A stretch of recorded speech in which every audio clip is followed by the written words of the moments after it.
I figured Hi, if you had a everybody problem, who's you didn't have time to do a phone Hi, call. everybody who's been reading. I'm with Ashishishe, and um, thank everybody can thank Dr. Gale for us being here now because I was building grids and I lost all track of time. And I want to apologize first to my guest. I get so angry when people are late, and I'm not supposed to get angry about anything. But anyway, everyone, welcome aboard. This is going to be an absolutely wonderful interview, despite the fact it kind of had a weird beginning. So, hi. Hi. I want you to meet Ashishi, and little background on Ashishi. You've been doing metaphysical things. I know your whole life, but really, how long is out there? Well, basically, yes, I had dream experiences, but I didn't understand them. My dad told me, we went to a palm reader. He told me he had those powers, but he chose not to use them. And basically, my journey didn't start till I was in my 30s. And I connected with, well, basically, I got drunk in a group that I was in, and some guy didn't like me, and he gave me a left hook and had a concussion, and I ended up hooking up with a shaman after that, and he gave me a past life reading on the sidewalk in the middle of the afternoon, and Mm-hmm. the journey started there. My first serious meditation was a drumming circle, and we did shamanic drumming with the hand drums, and I immediately began to have very vivid visions occur during those. The first one, I was in the middle of a buffalo stampede. I was at eye level with two buffalo in between them, and the Oh smoke dear. was the dust was billowing up, and the white froth from their mouth was splashing on my face, and so that started uh, with the drumming circle and evolved to various types of meditation after that. And the I get a lot of visual experiences. They're random. I don't know when they're going to occur, but they happen in broad daylight. And uh, all I can say is basically you have to start a meditation process, and whenever spirit thinks you're ready, they seem to connect with you. Well, you're living proof that spirit gets a hold of us, whether we like it or not, even if it has to whop us up the side of the head, right? Right, something like that. Um, Okay. Well, I'm going to go through what I'm going to go through is the 20 questions. And if some of these you don't relate to them, that's fine. Because this is when I started Psychic Profiles, these are questions I get as a reader. And Ashish and I have talked, but this is really kind of a chance for us to find out how each of us individually can increase our powers or find out about our powers. Because I know there's a whole lot of people sitting out there watching this who are going to go, oh, that's a sign you have powers. Oh my God, So, where we're going to start. When did you first realize you might have abilities? And you talked about that, your dreams. yes, in the 30s, and when I began to visually see things during the drumming meditation. And in this Mm-hmm. particular one, it was in color, and there was smell, and there was sound, the thundering herds, and so that was the start of it. Okay. And um, how has it gradually built for you over time? Or was there like one aha moment and then it just kind of took off from there? Well, this group I was in met on a regular basis, and so I had a chance to practice on a regular basis. The I think one thing I do want to mention, because I go into these things with absolutely no fear. I protect myself before I get started. Mm-hmm. If you carry a fear element with you, it shuts things down. Right. And so I go into them with no fear. As the doors open, I go ahead and experience. But this was a group that met regularly, so I had a regular chance to experience this. And then it evolved into a side meditation group with two women at a very prominent corporation. I won't mention the name. And they checked me in at lunchtime, and we had a meditation in the glass ceiling conference room, and that went very well. I mean, we joined hands, and I led it, and we visualized jumping out of a plane and forming a skydiver circle and spinning. And with that, then we basically all took off into our individual journeys. Mm-hmm. And that group dissipated, and I worked downtown in a large city, and I started walking at noon, and I had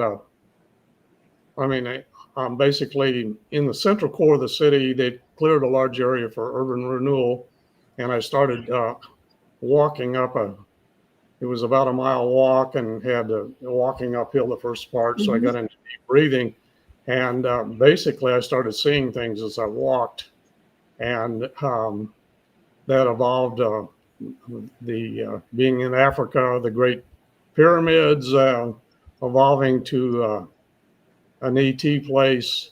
And I did that for like 10, 12, or 12 years, almost 3 or 4 times a week. So it wasn't like I was sitting in a chair waiting for something to happen.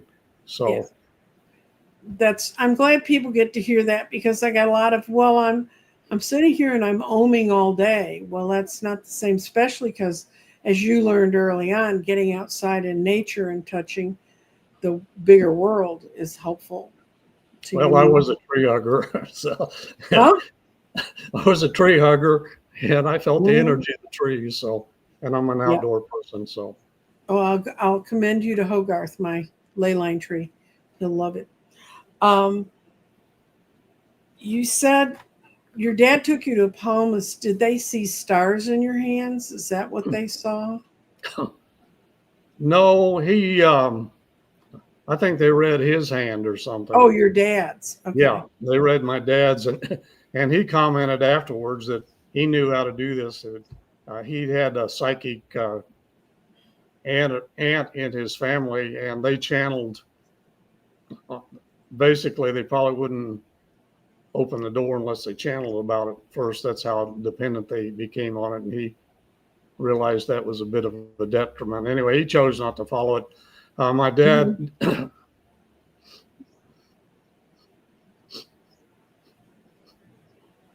Sorry. My dad connected with me after I died in a very significant way. And so that's one of the other things that I go to funerals, and I'll see the people after, I'll see the deceased people. And I have recently just stopped doing this, but I do military funerals, and I've done over 300.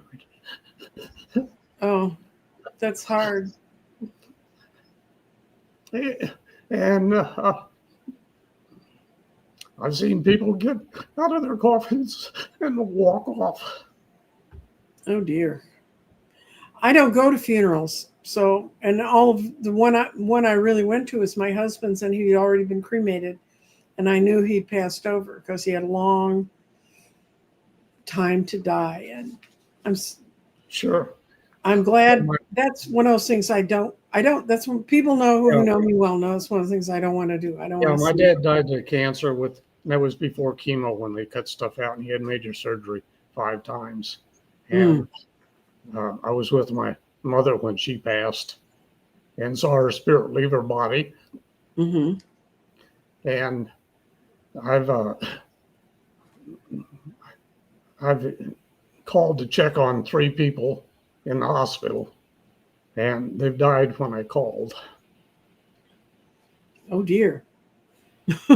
It's not you. It's just you're being tied in. No, I mean, they were waiting for me to call to pass. So my mother was 94 and she'd had a brainstem stroke and she was in bad shape. So, Yeah. I understand that. But in this case, uh, my mother waited for me to drive 3 hours and she passed when I got there.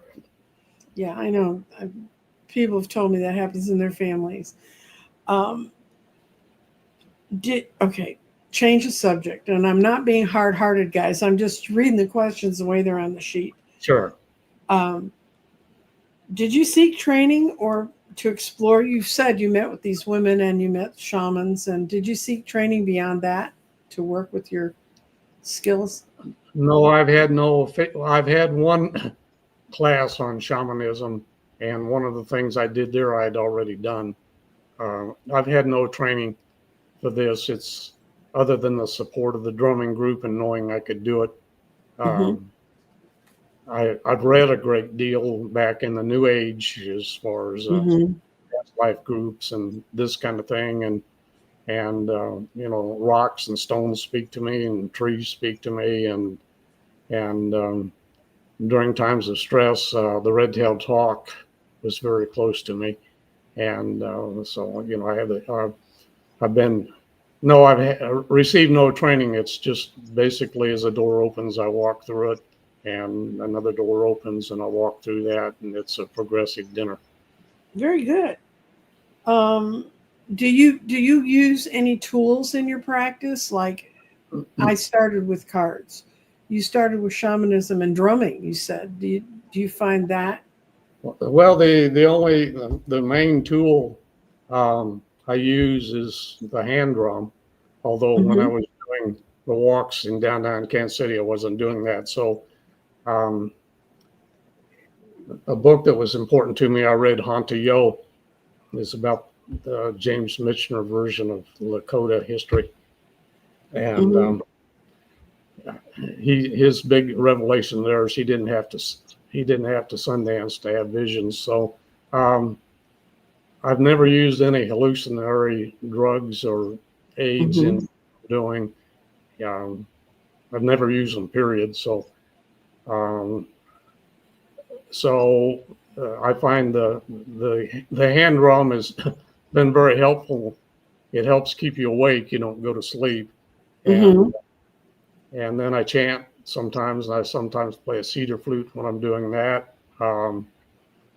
But basically, the bulk of the visions I did was walking in broad daylight down Kansas, down a major city street Mm-hmm. for an hour in an urban renewal area where there were no people. It was all clear, just the old streets and sidewalks. So, Cool. uh, Well, that's good. Do you have any mentors you work with now? well, I won't say how old I am, but I'm older than I look, and Mm-hmm. not not really. I'm kind of out here by myself on my own at this point in time. Um, I do have a person that I sweat with, and he's got probably over 30 Sundance scars on his chest and back. And Mm-hmm. um, I've learned that Native American spirituality isn't, I started with that. I've gone beyond it because uh, some of the things I experience aren't necessarily what they're seeking. So I Mm-hmm. will say uh, to validate, I validated a lot of my experiences. One of them, I was with this individual at his place, and standing, it's a rock cliff with trees on it. And I stood there and I asked him if he could see the elder standing on the ridge in sunlight, and he said no. And a year later, he'd invited his elder for a ceremony, and he took his elder to this spot, and they're standing there. And his elder asked him if he could see the people Mm-hmm. standing on the bridge. And the guy replied, "No, but I know somebody who has." So, Yeah. They're there. yeah, they're Well, there. I don't. And that's part of it. Things appear to you, and most people would dismiss it as their imagination. But, Hmm. um, I see these things and I embrace them and work with them. And, I've had experiences in a castle in England. I've had experiences down at Chichen Itza. I've had experiences in a number of places. So, Okay. Well, you went to my next question. How do you tell the difference between psychic impressions and your imagination? well, the things I experience um, aren't a part of my normal psyche. Mm-hmm. In other words, the the most dramatic person. Well, I'll say this: some things I've done would scare people absolutely to death. But I was in a sweat lodge, and Mm-hmm. it's a large lodge, and we had a few people in it. And in the lodge, a large snake, came in and swallowed me whole. Oh, that's And unpleasant. And Eagle came to me and said, "Don't worry, I'll get you out of the snake." And then I think Wolf came in and said, "I'll get you out of the snake. Don't worry." Well, I worked with a snake, and I actually laid down on the floor and was wiggling like I was in the body of a snake. I had my hands over my head, Mm-hmm. and I could feel the healing going on, the cleansing of my body and my skin. And then at one point, the snake said, "Okay, you're through," and she spit me up. Well, And I had that experience happen twice. I've so I mean I've been I was having a stomach ache for 6 weeks, and I was in a lodge, and the bear laid me down and ate my stomach out. The stomach ache, mm-hmm. I know I'm protected, and I allow things to happen. Mm-hmm. And so um, you know, with what you're seeing, whether it's part of your mind psyche of things you think about, or whether it's something totally different than that. And so the most dramatic cemetery experience was an open casket, and the man was about 6'1". And he was propped up in the casket. We'd done our military honors. I'm sitting right at his head next to the casket, looking between the casket and the people. And there were about 200 people. There were a lot of people at this one. And anyway, eyes wide open, not asleep. I see 5 Native Americans on bareback ponies walk their horses to a canopy oak straight across from me. And they stopped, and they were pulling a 6 bridleless horse. And I blinked it off, and it went away, which is Mm-hmm. kind of a way I confirm. It returned just exactly like it had happened. And this time I continued to work with it. The next thing I saw, his right leg swung over the edge of the casket. He sat up in the casket, lowered himself to the ground, walked over, mounted the right of his horse, and they walked off. And this was broad daylight with my eyes open. Nobody else saw it but me. Yes. Well, that's, I guess, is what they do. Like I said, I don't see earthbound spirits. I don't, or spirits that are on the ground that way. But that's fascinating. And have there ever been moments when you really doubted yourself and said, "Nah, this is not Ashishishe material"? I've never had anything I turned away from. Mm-hmm. Uh, I did experience fear once. I'm not sure if you're familiar with flying on the silver cord. Have you heard about that? No. Well, I had read about it, and basically what happens is you see yourself flying through space, Mm-hmm. and down, and there's an umbilical cord coming out of your navel. It'll be very long. Oh, I take it back. I did see that when I was like 18. I was doing Okay. something, and I felt like I was a little Buddha attached to it, and there's a long cord. Yeah. Okay. Freaked out the girls in the dorm room with me. Well, and this is what I read. They said most people think I better be careful. I won't make it back, and it stops the vision right away. Mm-hmm. And I'd been in 3 weeks of war games in Europe, and I'm up in an aircraft flying home, and Mm-hmm. basically exhausted. And I flew out. I went to sleep, and I flew out on the Silver Cord, and it was beautiful. Space was beautiful. Man, Mm-hmm. I'm booking it. No Mm-hmm. spacesuit or anything. I'm just out there flying, and I look down, and this umbilical cord looks like it's hundreds of miles long.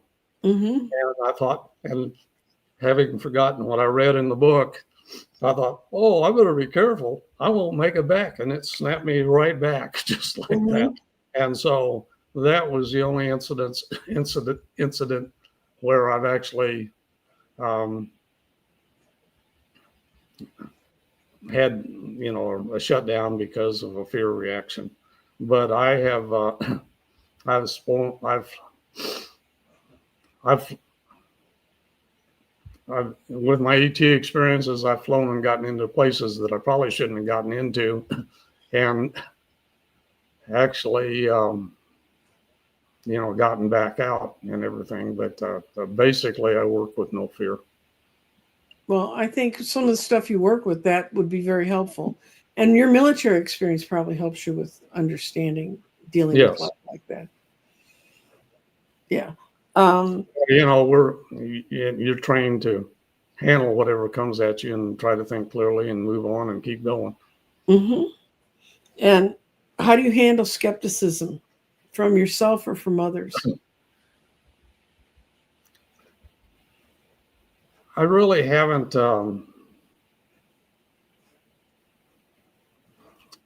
encountered, let's say, I keep walking forward. I'm not looking for a following. I'm not creating followers.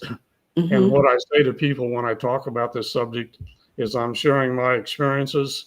And if it Mm-hmm. works for you, fine. If it doesn't, let it fly right out the window and don't worry Mm-hmm. about it. I don't evolve on praise or judgment of others. I know where I am. I know what I see. I understand what I'm doing, and Mm-hmm. that's where I am. That's the best way to stay clear of the polarities of people trying to say you're going to do this or you're going to be here, is to do your own thing and Yes, yes. let the rest of it walk. Have your abilities gone through weak and strong phases? They're well, since I've retired, and uh, I'm not. I haven't been walking as much as I used to, and so I haven't been doing as much. I do Mm-hmm. every night before I go to bed. I go through um, a series of meditational experiences. Um, I do the work that I do on the ship. I go to the ship Mm-hmm. and do that before going to sleep. I'm trying to do meditation groups as much as I can. I did one a week ago with some people. The host husband had passed away 2 years ago, and we did just basically just starting them on guided meditation, and they all did well. And when Good. it was over, we left, and the host walked out with us. And in her kitchen, she had a pedestal table that we'd all eaten around, had Mm-hmm. pie. And she said when she got back in, her husband's cowboy hat was on the table, and she didn't even remember where she'd kept it in the house. So Apparently, he wanted to be acknowledged. yes, and so I'm still doing medication where I am. I speak when I'm asked to speak at Mm-hmm. a few places. So I'm probably not as active now as I was, but I'm still working. You you talk about going to a ship. The way I met you is through Dr. Gale. Yes, You work with the same extraterrestrial energy she does, or some of the same sort of things, right? yes. Actually, she did 2 healings on me, Oh, okay. and I she I just met Dr. Gale, and I had a saddle blood clot taken on my chest a year ago due to going septic and whatever. It was 1.5 feet long. Yeah.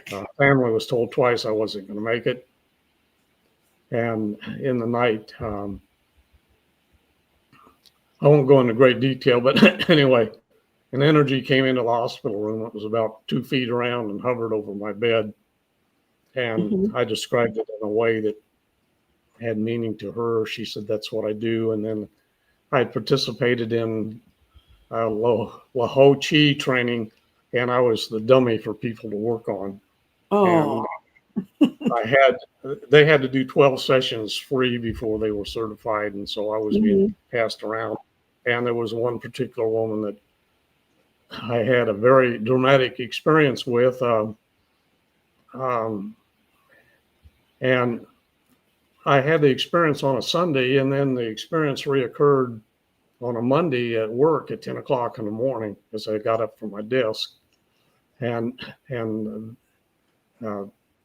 Dr. Gale resonated with that. She had seen that, and she didn't know she was working on me. Okay. All right. And do you work with extraterrestrials also?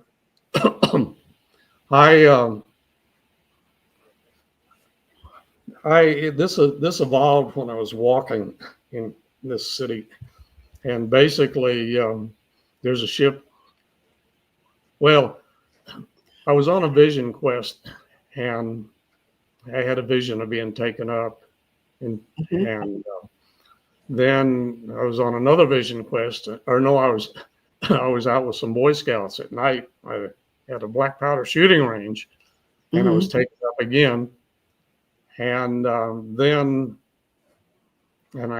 I've had not scoop marks, but I've had the circle of imprints on me and a few things, although I don't.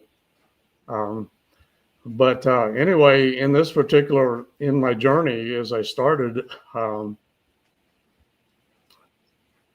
was in Africa, and I met with a shaman in his hut, and he basically put an 1.5 inch long locust thorn down behind my ear, and I levitated and flew through the Great Pyramid out the Orion window, and ended up on a ship that's circling the Earth, and so I was guided. I've been shown around the ship. I've been in medical clinics there. I've got quarters on the ship, and through the process, I had access to a sleep channel, and I was seeing earthquakes before they happened. And I asked him what I was supposed to do, and he said I was one of 10 people. He told me this before, a while before I started the walking trance. He told me I was one of 10 people that had permission to mess with Mother Nature. And so basically on the ship, I was shown, I've got a work quarters there, and I work with the tectonic plates and the volcanoes and the earthquakes.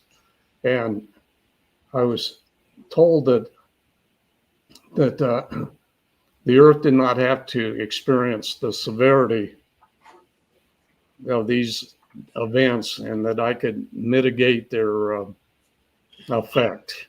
And so, and I've done things, and it's been verified by the news that,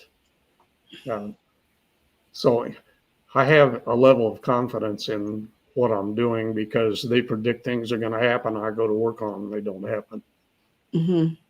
Good. Because I get tired of people. I live in Texas, and if it starts shaking under me, y'all are doomed. I mean, Texas doesn't have anything to shake under it, but it makes me kind of angry, because people live in earthquakey, shaky zones, like we live in tornado zones. I don't think it's something you play with. I think if you can do what you can do and help understand and deal with it, that's fine. And I appreciate that. But I there's a lot of people that recently, all the gloom and doom and, this is coming in and that. And I'm like, unless you've got an answer, why are you telling me all these questions? Well, I have not worked with weather events, and so, but people have to understand where they live and what the potential is to happen. And the thing is that when you see people say, "I'm going to rebuild," whether it was a fire or hurricane or whatever it is, and they're in a place where this is going on all the time, I'm wondering if they're really in touch with reality. But if they want to experience that, that's their choice. But with these other things, volcanoes exploding and this kind of thing. I've worked in Iceland. I've worked Yellowstone. I've worked in Mexico City. I've worked in Alaska. Worked in Indonesia. I worked in Italy, the Philippines, Russia. So, and generally, when I was doing this originally, things would come to me, but now I kind of, there's a great deal in the news on what they think is going to happen next. And so I depend on what I'm reading now is kind of my source of what needs work. And if they're not talking about anything, I just make the rounds. Right. Well, thank you. Thank you. I appreciate it. And Jen Miranda, who's in the chat, lives with the San Andreas Fault in her backyard. She really appreciates you. Okay. And these are sort of wisdom and insights from your point of view. Do you believe psychic abilities are innate and in part of everyone? Everyone has some, not maybe what you do, but. Well, I think we all have the potential to do it. It's where we are on our path and our awakeness, I guess. And there are a large number of people cannot even comprehend these things. But I feel like at times I'm seeing multiple places at once, like I'm kind of operating sometimes in between two worlds. Yeah, well, I know that feeling. Like I'm feeling like I'm between two worlds. Has your work, well, you've already talked about how you work with funerals and stuff, but since you became awakened, has it changed your feelings about life and death and how you can explain that to people? Well, I grew up with the fear of death, actually afraid to die. And I asked my channel about this and he said, "Oh, you don't have to worry. You've died 87 times before, or 187. I don't remember how many. I don't know how much longer I have to go. I'm certainly at the other end of life spectrum when you think you're young and think you're never going to die.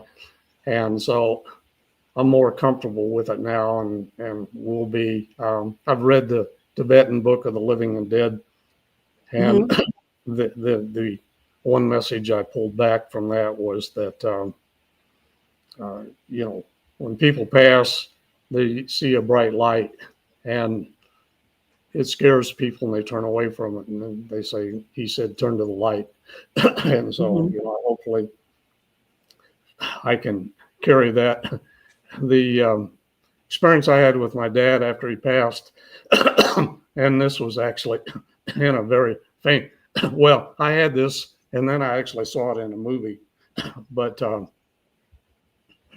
my dad appeared to me on a beach in a dream, and we walked toward each other and extended our hands to touch fingertips.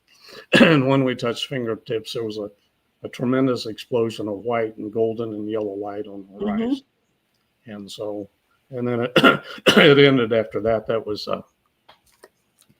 but I'm probably more at peace now than I would have been earlier. But I think we all, it was kind of interesting. My dad helped a minister we had a great deal of respect died, and he did many sermons on death. And my dad's comment was he was afraid to die. So I think we all have a little bit of fear, but you get in my mother saw her her mother just before she passed, standing in the window, and I think it creates a sense of peace to help you move over. I also had another very different dream. I was on a moving sidewalk, like you see in the airports, Mm-hmm. and I came to the end of it, and there was a big, long bank of doors, and I walked through, and I walked into the most gorgeous crystalline light city you ever want to see. Mm-hmm. And I looked around and was kind of thinking this must be heaven or something. Mm-hmm. And they said, we wanted what was spoken to me. We want you to see this to know, to give you, we want you to see this to know what it is, but it's not your time. You have to return.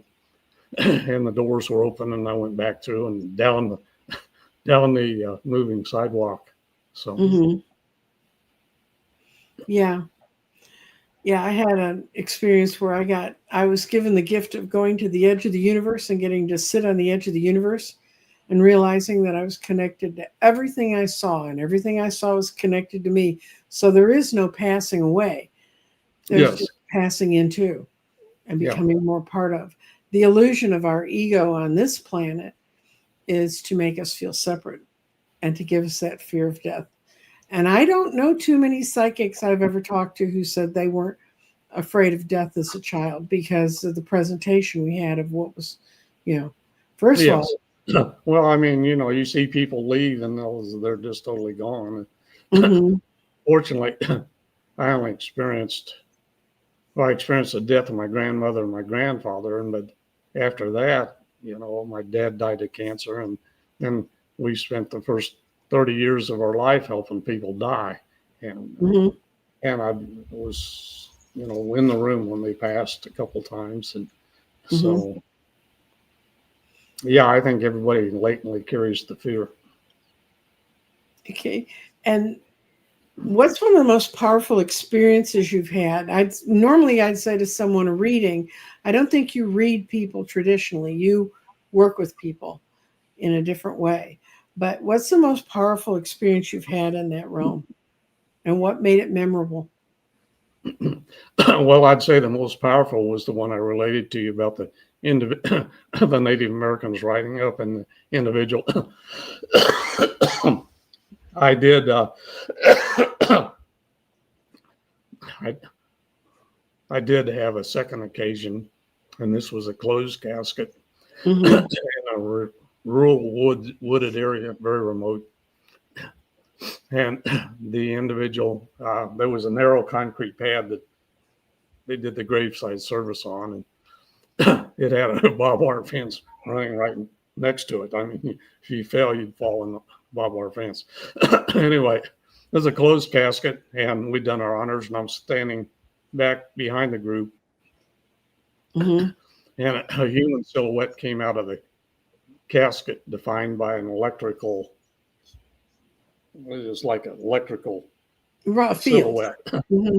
Mm-hmm. Yeah, and it had shape, and it came out of the head of the casket, walked in front of the casket, and walked straight toward me. And before it got to me, it turned and walked through the barbed wire fence, and he stopped, and I said, I sent mentally, we spoke mentally.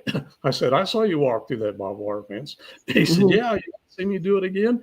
And he disappeared, and that's the blink off. And he Mm-hmm. came right back and repeated the thing and walked through the barbed wire fence and stopped and looked at me. He said, yep, I saw that. And Mm-hmm. there were about 15 soldiers who'd come up through the woods in Vietnam and fatigues, and he was a Vietnam vet carrying Mm-hmm. M6 blackened faces, and he went to join them, and they walked off. So I think that and being swallowed by the snake, and were probably yeah. Well, of course, going to the ship is pretty dramatic, and at one, I had trouble making it back when I first started, and I got online when I got back, and I had a person help me with a return routine. But Mm-hmm. uh, going and working on the ship too is pretty dramatic. So they all have their own niche. Feel about them. Yes. Okay. And um, Do you get messages that you have to deliver to people, or do you have to interface with people with any kind of complex messages? These may seem like strange questions. I am so No, I understand. kind of what she does. That, I don't, not like I know, I don't get messages from the dead to relay to people. Mhm. I do get my professional life, besides military, I was a corporate controller, worked managing finances, but medium or smaller business, and basically was a forensic accountant. Oh, And okay. so through numbers, I could look at numbers right away. And I changed jobs every 2 years for 10 years because I'd look at their books and I'd give them a date on when they were going to close. Hmm. The only the only fortune telling I've done has been with numbers on whether you're going Yeah, to make it or not. that can be very. I used to be an accountant. That can be very insightful. You can look at the books and go, something's wrong here. You can Oh yeah, sense it. yeah. Yeah. Yeah, if you understand them, uh, I had a person was served under me in the military on the reserve side, and he had a small business. And he had me look at these books, and I spent 15 minutes with him and left. And when I got back to where he worked, he called me. He says, "What happened?" I said, "What?" He says, "My bookkeeper quit and walked out." I said, "Well, Yeah. you got a problem." Yeah, when I was in graduate school, I would go into small nonprofits and I would help them create a new set of books. This was before computers. There wasn't even Lotus 123 didn't even exist at this point. Right, So right. it's all on My first paper, set of books were a black book. right? And I started putting their books together. And she didn't keep a traditional set of books. She wrote things in the little tiny margins on a pull-out checkbook in that little square. She wrote all the details she needed to about anything in there. She wrote it in the tiniest handwriting you've ever seen. And I almost went blind, but I finally figured out how she was ripping them off. And it was a worthwhile organization, you know. And she'd gone off because she developed cancer and she needed time off. And so they hired me in to just keep the books going for her. And I finally had to sit the director down, and everybody loved the woman. She was beloved among all of the. She took time to talk to everybody and stuff. She's ripping them off for thousands. And when I laid it all out for him, he went, "Holy crap!" And so, you know, I know Yes. when you look at the books, you can kind of see where people really spend their money. Yeah. This one of the 2 year stints I did when I reconstructed the books. Um, I found IRS tax deposits that were deposited in a savings and loan. Oh Or doors. no, So, I discovered over $100,000 worth of stuff that she'd, they'd and managed to wander. They yeah, wandered from where they were supposed to be. Yeah. Okay. To get off the crooks and thieves we found in bookkeeping. Trust me, it's when talking to bookkeepers, they abound stories about that. What advice would you give someone starting to explore their gifts? well, first of all, we have guides and they're not supposed to interfere, but it's Mm-hmm. okay to ask them for help. And so I set my intent um, on a daily basis. Let me see what I'm ready to see. Mm-hmm. Let me hear what I'm ready to hear. And let me say what I'm supposed to say. Mm-hmm. And so you can set your intent. And um, I actually, and I forget about that sometimes. And and I haven't been feeling up to par. And so I think I was watching Dr. Gale's show the other day, yeah, or something. Anyway, I called in ETs to give me a healing, and they did. So basically, you have to. It's okay to ask for help and stay open to no fear, and do a regular meditation to start. And it doesn't have to be very long, 10, 15 minutes. You don't have to do it for hours. And just see what happens. And again, you've got to be proactive and moving. I mean, it's not going to happen to you sitting on the couch. That's right. And there's oh, I had a thought. I lost it. Go ahead. Okay. That's been my whole day. That's why we started 15 minutes late. Any daily habits or exercises that you recommend to people or would recommend to them if they asked you? Well, everybody's on their own path. Mine, I try to walk and be healthy, and deep breathing exercises. But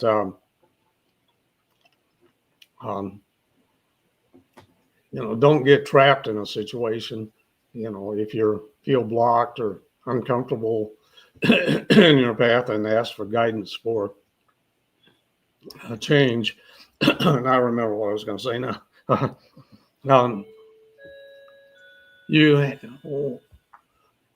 When you ask for guidance, and the problem people have is they think they know what they want or need, and they don't understand the ramifications of it.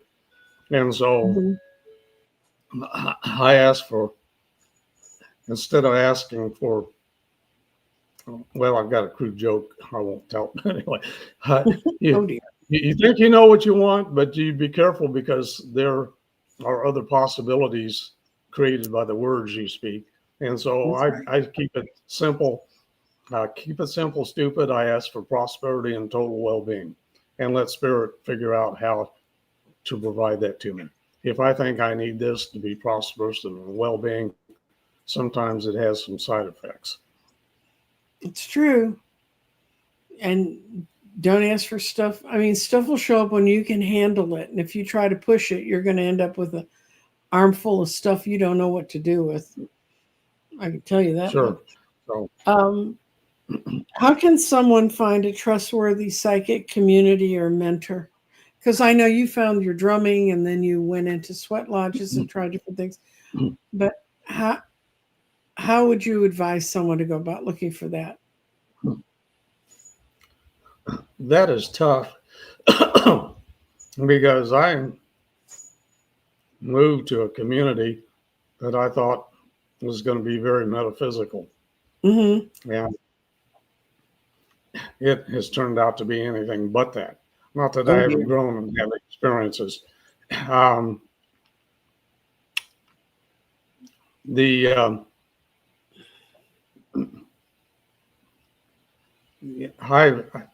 had access to an asleep channel, so I know I can. People that think, they say, I see something, does that make sense to you? That runs a red flag for me because I've had access to an asleep channel, and you could think a question that they would answer. And so it's hard to find. This group I was in was very unique. There were two people. We had past lives together, and you've got to look at the message. If the message is love and support, that's fine. If the message is, I want you to be a follower and believe in me, I would be careful. But ask spirit to guide your feet, and then just pay attention and see where things lead you. But you do have to be moving and going and doing things to meet people. Right. And it's important to reach out and try different things. You'll know, and if it doesn't work, you're not. It's not like you married it and brought it home. You know. Yeah, yeah. I've been in a number of organizations, and they basically want to make you their the whole family, their whole soul, take up all your time, Right. and that kind of thing. And although our pipe circle did, I mean, it wasn't that way, but we, broaden our activities. But it if you can find a metaphysical group that's not biased and people are sincere in what they share and I mean you have to let your heart kind of speak for you to evaluate what you're being told, um, but you have to feel protected and kind of drop it's my imagination out of your vocabulary and and then a lot of our associations I think are related to past life Right. groups. And so when you're around somebody and you have a feeling that you've known them before and you instantly kind of connect, um, and that happens to me quite a bit. The only problem I have is that people on the other side don't necessarily understand that. But I did have a woman that came to me while I was watching a football game in a bar, and she was much younger than I was. And Mm-hmm. a couple guys approached her and she blew them off. She kept looking at me, and I'm sitting with my wife. Mm-hmm. She finally came over and sat down, and she said, "I know you from someplace." And I said, "Yeah." And I doused it. I used dowsing, and she was a wife from a past life, and Oh. and we connected briefly, and then she's moved on, and I haven't seen her again. So Mm-hmm. you make these, but I mean, you sort of know when it happens, and that's a that's and it I've had that acknowledgement with a number of people where um, I'm sitting in a room and of the 8 women there, I've been married to 4 times before. Well, yeah. If you've gone in and out 187 times, there got to be marriages in there Yeah, somewhere. yeah. And so, I mean, and they sort of knew it too. And so, you kind of, it's an interesting on how you work with that situation. So, I've got one last question. okay. What's the biggest lesson you've learned from your psychic journey?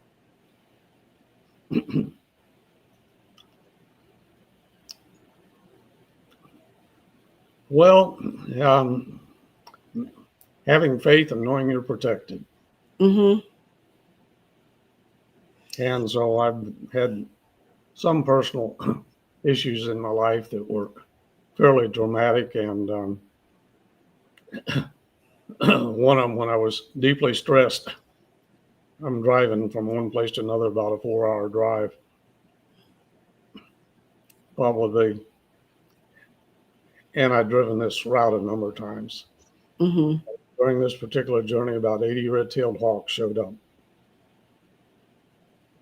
Oh, dear. along the road, swooping, flying over the car and around it and everything else. And so to me, that was a medicine sign that you're protected. We've got you covered. Hold the faith and move forward. Well, I want to thank you for spending this time with us. There were a few questions in there. I think you answered them as you went through about how to deal with past lives that keep showing up again. And someone else commented, well, if the ETs are here to help us, why aren't they solving all our problems? They Well, don't solve our problems. well, the ETs will not let another nuclear war happen, supposedly. And I've Mm-hmm. had this from a number of sources. And they will intervene to stop that. I don't understand it either, because in '87 we had the harmonic conversion, and I was told that's when the energy of the earth, was start of the fourth dimension, dropping of Mm-hmm. fear, and I thought, great, we're moving forward, and so I don't understand what's going on now. I do think, So I don't know. I won't get into politics, but I'm retired military, and I have a great deal of concern. Oh, I know. This has got to be the weirdest world to you because you had a world of rules. I mean, I lived outside the world of rules to some extent, but man, these people are making me nuts. And I understand it's that part of our ego that has to learn that we're all one in the ocean, and that the Yes. polarity is what's we have to let go of our own polarity too. We have to let go of saying I hate that person, because we have to let go of letting that person's temper fit of the day set our temperament. We can't live like that. Well, I've the blessing about being retired is you don't have to stick with anything, and I've Mm-hmm. dedicated myself to 3 significant groups in the committee, and due to their mental behavior, I've had to say, I'm not spending any more time here or investing any more Mm-hmm. time. Turned around and walked away from them. So, um, it's been hard to find anyone that totally understands my understanding, and uh, I don't believe in social groups are constructive of social gossip. I want to talk about feelings and share feeling experiences with Mm-hmm. people to help both our growth. So yeah, it's kind of a lonely place. Well, it's. I think people are slowly but surely finding each other, hearing other points of view, learning how to get along, and I think I think it's getting better. I really do. I know it's like the darkest before the dawn, but you've been through battles. You know what that's like. Yeah, I mean it's got to get better. I don't understand the path we're on now, but again, I've had fears and concerns before, and I continue to walk and they evolve. So I have to Okay. continue with that faith. As long as we don't get crispy crittered, I'm not too upset. Anyway, Yeah, yeah. Uh, and thank you so much for I was showing I up. was trained in the Hmm. military and all the aspects of things. I Yeah. was a chemical biological warfare officer. Well, thank you for being here. Thank you for the stalwart folks who showed up. I'm glad Dr. Gale rattled my cage and got me back in. Um, and I enjoyed speaking with you. And I really think you do talk about past lives, star beings, and the earth shifting heart from a totally different perspective than most of us hear it. So thank you so much for being here, Ashishi. It's my pleasure to share with you. Okay, bye bye. Bye bye.